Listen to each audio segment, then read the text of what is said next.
Hello, welcome back to the channel. So last couple of weeks we talked about green zone foods and we talked about orange zone foods. Green zone foods are the ones that are very healthy, should form a major part of your diet during the day, during the week. And orange zone foods are the foods that are moderately healthy and should form a modest part of your diet. If you don't have access to green zone foods or you're busy or traveling, in general your meal, if you're able to manage that, should contain a majority or at least 75% as a thumb rule of green zone foods and 25 to 30% of orange zone foods if that is what you have access to, right? So, and this should keep you on track to good health. Today I want to talk to you about red zone foods. So red zone foods are the ones that are unhealthy. So if you are in the presence of these foods, or if these are made available to you, I want you to stay away from them. I want you to avoid consuming these foods if you can help it, right? So the first category in red zone foods is actually called fiberless high calorie fruits. So what falls under here is essentially things like packaged fruit juices with added sugar and all other juices. So typically packaged juices will contain added sugar. So that is a big no, because it is going to send the sugar skyrocketing in your body and trigger the insulin and then cause various things like fat storage, which I don't want to get into today, but this is a big no. Unless there are situations where you are ill and the doctor may have advised you to consume fruit juices, that is an exceptional situation. But on a regular basis, I'd like you and advise you to stay away from fruit juices, especially the packaged ones with added sugar. Okay, now I'll jump into the next category. Okay, so the next category is actually heavily processed grains. In the green zone, we discussed whole grains. Orange zone, we said processed grains. Red zone has heavily processed grains.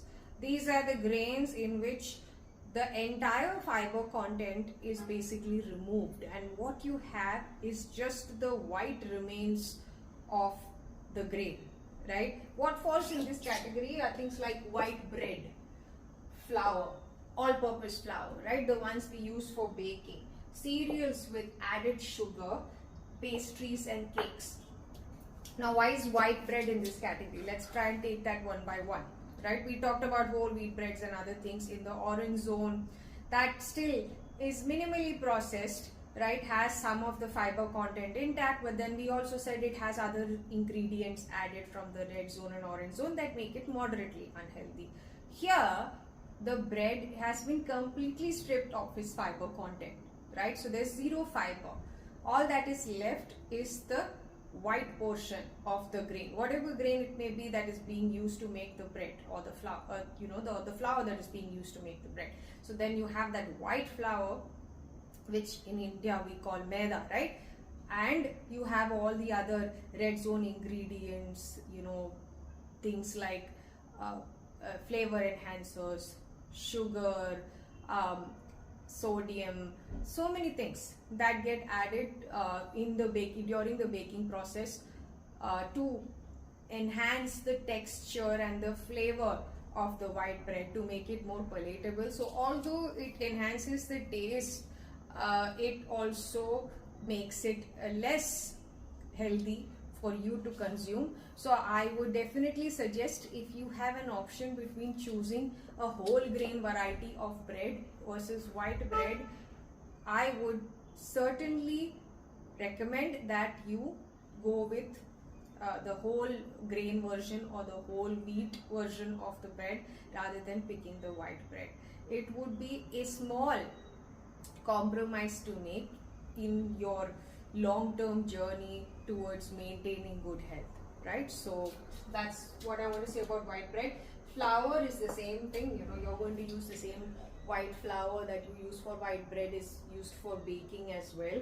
So Again, that falls in the unhealthy variety, primarily because if you just take the flour itself, all of the fiber content is gone. So when you consume that flour, all you're getting is the, the carbohydrate uh, that comes along with the flour, which without the fiber is going to cause a sugar spike in your body and derail you from your fitness goals.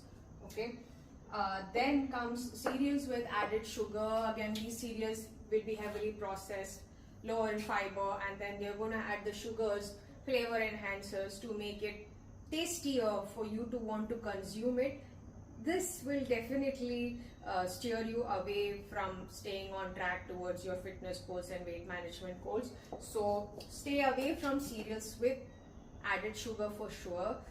And if you still are somebody who likes to consume cereals for breakfast, try to go for the whole grain varieties, things that have more fiber, no added sugar, and you should still be somewhere in the orange zone in terms of consumption of cereals, right? So absolutely do not have cereals with added sugar.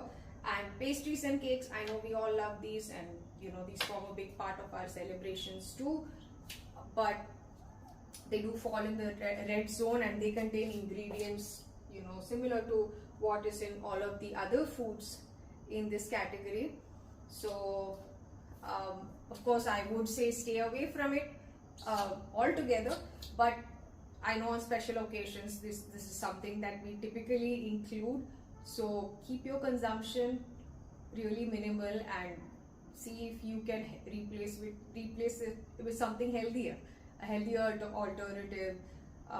You can experiment with baking, make it with whole grain flours, and make it at home rather than the store-bought ones where you don't know what ingredients have been added in what quantities, right? So if you do all of that, you can still steer clear from the negative effects of consuming this heavily sugar loaded, fiberless foods that essentially fall in this category. Okay, so that's basically what I have to say about this heavily processed grains. We'll move to the next category. Okay, so the next category in red zone is actually called processed vegetables. So what falls under processed vegetables is actually potato chips and also veggie chips. Okay, so any vegetable chips falls into this category also. Now, why is this into the red zone? All the packaged varieties of these foods that we get are first of all fried in copious amounts of unhealthy oils, and these are not the oils we discussed in the green zone, right? These are oils that are factory manufactured, hydrogenated, not cold pressed, not wood pressed, and no matter what oil it is, in such huge quantities, it is going to be sort of used to create these foods, fried foods. Plus they're going to add all kinds of flavor enhancers, some forms of sugars, high levels of sodium, and all of this can lead to all kinds of ill effects in our body. Now the saturated fat from the oil is definitely going to increase levels of LDL cholesterol. Now with all of the added flavor enhancers, colors, sodium, etc., we're going to see a sugar spike, sodium spike, all of that. So temporarily, although these may feel good to consume, it is important to be aware about all of these negative effects it is going to trigger in our bodies, right? So we definitely do not want sodium levels to go up, cholesterol levels to go up. This will increase inflammation, lead to, possibly in the longer term lead to heart diseases. And the sugar spikes are again going to take you off track from your fitness goals, weight management goals, and things like that. So I would definitely advise staying away from all kinds of fried foods, especially fried vegetables. Alright, so now we'll jump into the next category. Okay, so the last category in red zone is actually called empty calories. Empty calories is synonymous with sugar. So the fact that we add sugar into almost everything that we consume throughout the day, in coffee, in tea, in juice, as a side dish, and as a generous amount in all of our desserts, right? Of course, it adds to the taste, it makes food more palatable, we enjoy the sugar, but it's important to know that this sugar that we consume unmoderated, without having an additional whole food that encapsulates that sugar in it, things like a fruit, or eating a sugary food along with something that has a lot of fiber, something that has a lot of protein.